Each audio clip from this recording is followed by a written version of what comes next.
नमस्ते मित्रों, हमारे YouTube चैनल पर आपका स्वागत है, जहां हम आपको चिड़िया की भक्ति और उस चिड़िया की बूढ़ी माँ की कहानी सुनाने जा रहे हैं।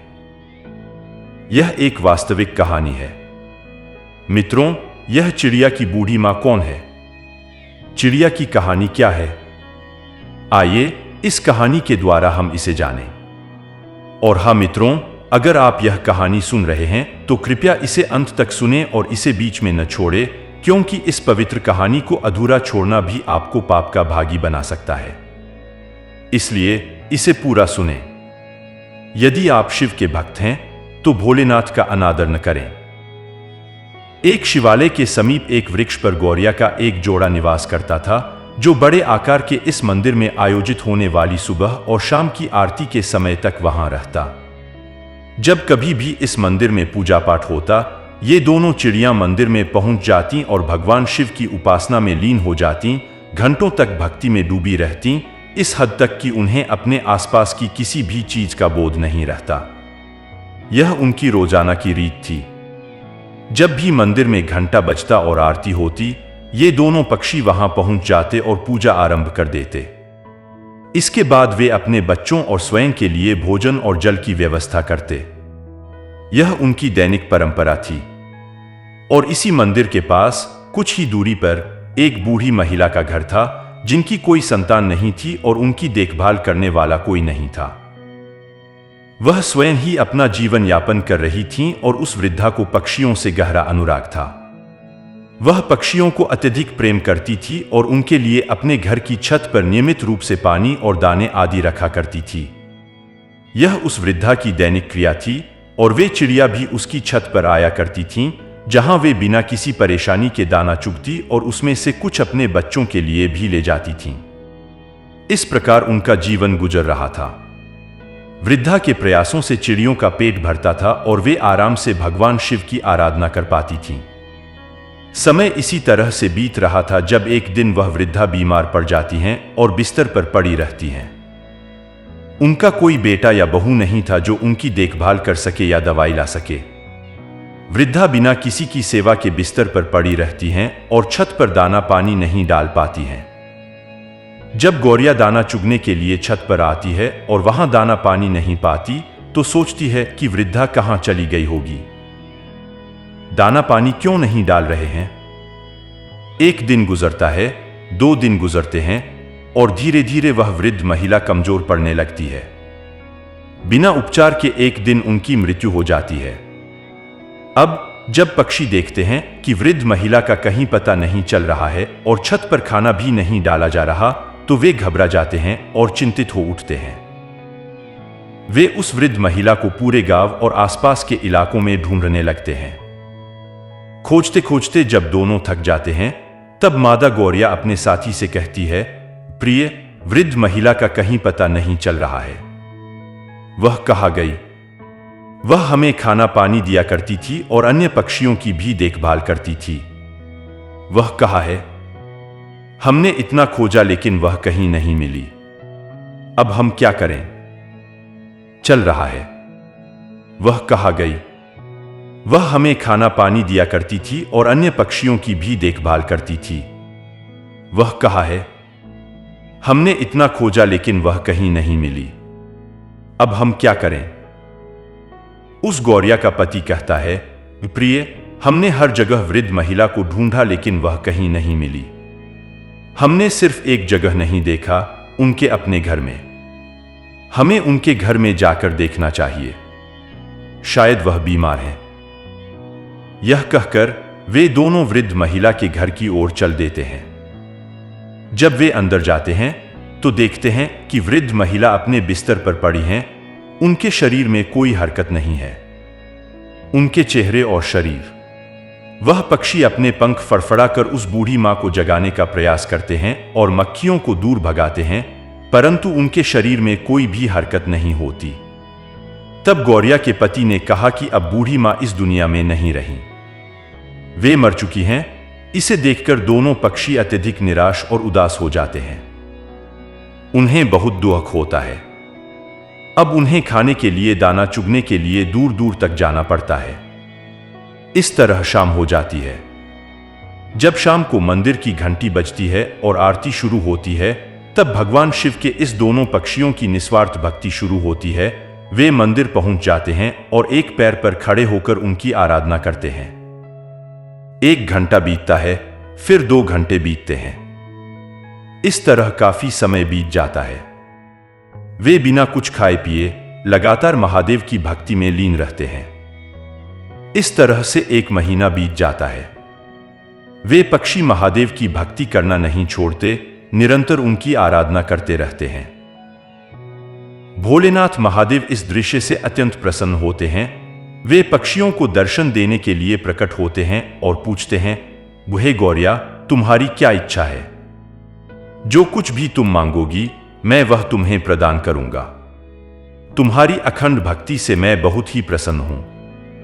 एक छोटे जीव होते हुए भी तुमने अपनी क्षमता से परे जाकर भक्ति की है, इसलिए मैं अत्यंत प्रसन्न हूं। तुम जो चाहो, मैं वह तुम्हें दूंगा। इस पर गौरिया ने उत्तर दिया, हे प्रभु, हमें किसी वस्तु की आवश्यकता नहीं है। हमें केवल एक ही चीज चाहिए कि आप हमारी वृद्ध मां को, उस पवित्र आत्मा को हमें वापस लौटा दें, उन्हें पुनर्जीवित कर दें। यही हमारी एकमात्र इच्छा है। भोलेनाथ ने उत्तर दिया, हे पक्षियों, यह संसार के नियम है। एक बार जो मृत्यु को प्राप्त हो जाता है, वह कैसे जीवित हो सकता है? मैं सृष्टि के चक्र में कैसे विघ्न डाल सकता हूं? तुम कुछ और मांग लो। तब चिड़िया ने कहा, नहीं भोलेनाथ, हमें कुछ नहीं चाहिए, केवल हमारी बूढ़ी मां ही चाहिए और कुछ नहीं। कृपया हमें उन्हें वापस लौटा दीजिए।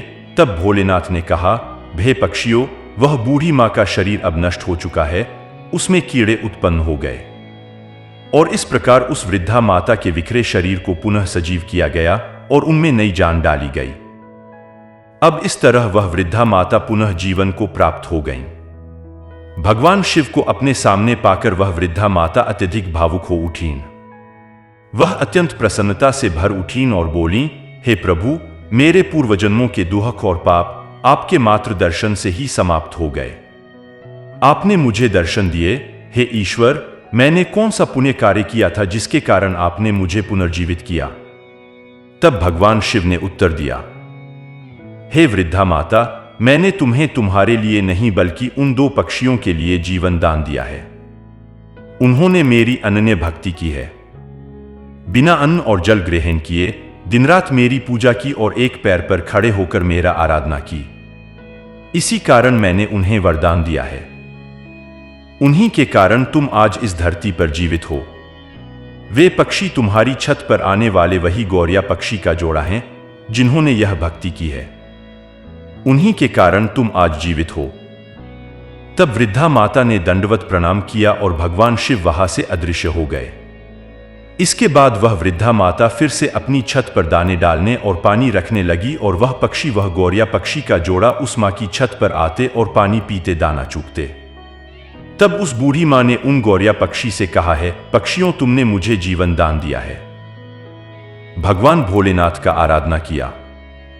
स्वयं के लिए कुछ ना मांगते हुए मेरे लिए प्रार्थना की। मैं एक पक्षी हूं और चाहती हूं कि तुम मेरे घर में ही निवास करो और हमेशा मेरी दृष्टि के सामने रहो। उस वृद्धा की बातें सुनकर वे दोनों पक्षियों ने उसके प्रस्ताव को स्वीकार कर लिया और उसके घर में रहने लगे। इस तरह से समय बीतता गया और उस वृद्धा के बारे में चर्चा पूरे गांव में फैल गई। दूर दूर तक यह खबर फैलने लगी कि एक वृद्धा है जो मृत्यु के बाद भी जीवित हो उठी और उसमें कुछ विशेष शक्ति आ गई है। अब इसी तरह लोग धीरे धीरे उस वृद्धा के पास आने लगे। जिन्हें भी कोई दुख या बीमारी होती, वे उसके पास आते और अपनी समस्या बताते। भगवान शिव के नाम से पूजा करने पर उनके दुख दूर हो जाते। इस तरह लोग ठीक होने लगे। अब उस वृद्धा की प्रसिद्धि दूर दूर तक फैल गई और लोग दूर दूर से उसके पास अपनी परेशानियों का समाधान पाने आने लगे। अब इसी तरह समय गुजरता गया और वह वृद्धा जीवन के अंतिम पड़ाव पर अपने घर पर ही समाधि ले लेती है। आज उस समाधि स्थल पर उस वृद्धा का एक विशाल मंदिर है जो गुजरात में स्थित है। उस मंदिर को चिड़िया वाली बूढ़ी मां के नाम से जाना जाता है। वहां आप हमेशा एक गौरिया पक्षी के जोड़े को देख सकते हैं। दोस्तों, इस मंदिर की प्रसिद्धि बहुत दूर दूर तक है। लोगों का कहना है कि अगर किसी को कोई शारीरिक परेशानी, कष्ट या रोग है तो वहां जाकर पूजा पाठ करने से वह परेशानी या रोग दूर हो जाता है। प्रिय दोस्तों, कैसे एक गौरिया पक्षी ने अपनी अखंड भक्ति से उस बूढ़ी मां को जीवित कर दिया। भोलेनाथ की कृपा से वह बूढ़ी मां पुनः जीवित हो उठी। जब वह बूढ़ी मां लोक कल्याण में लग गई तो हमें यह सीखने को मिलता है कि हमें कभी भी किसी पर निर्भर नहीं रहना चाहिए। जब तक वह बूढ़ी मां जीवित थी, वे दोनों पक्षी उस पर आश्रित थे। उनके गुजर जाने के बाद पक्षी चिंतित हो उठे कि अब उन्हें भोजन कहां से मिलेगा, और इसी कारण उन्हें कष्ट उठाना पड़ा, क्योंकि वे इसके आदी नहीं थे। उन्हें दूर दूर तक भोजन ढूंढने की जरूरत नहीं पड़ती थी, क्योंकि उन्हें आसानी से भोजन मिल जाता था। इसलिए हमें हमेशा खुद को मुश्किल परिस्थितियों के लिए तैयार रखना चाहिए और किसी और पर निर्भर नहीं रहना चाहिए। आज जो व्यक्ति मेरे साथ है, कल नहीं होगा, तो मैं खुद को कैसे संभालूंगा। हमें यह विचार करना चाहिए कि अगर हम भगवान की सच्चे मन से निष्ठावान भक्ति करेंगे तो हमें उस भगवान के दर्शन अवश्य होंगे। इससे हमारे पाप कटेंगे और हमारा दुख दूर होगा। इसके लिए केवल सच्ची श्रद्धा और भक्ति की आवश्यकता है, जैसे कि उस गौरिया पक्षी ने दिखाया। कर्ता करे न कर सके, शिव करे सो होई। 3 लोक नौखंड में महाकाल से बड़ा न कोई। आशा है कि आपको मेरी यह कहानी अवश्य पसंद आई होगी। अगर आपको वीडियो अच्छी लगी हो तो कृपया इसे लाइक करें और चैनल को सब्सक्राइब करें तथा नोटिफिकेशन बेल आइकन को दबाएं। इस वीडियो को शेयर भी करें ताकि दूसरों तक भी यह मूल्यवान ज्ञान पहुंच सके। हम आपके उज्जवल भविष्य की कामना करते हैं। धन्यवाद।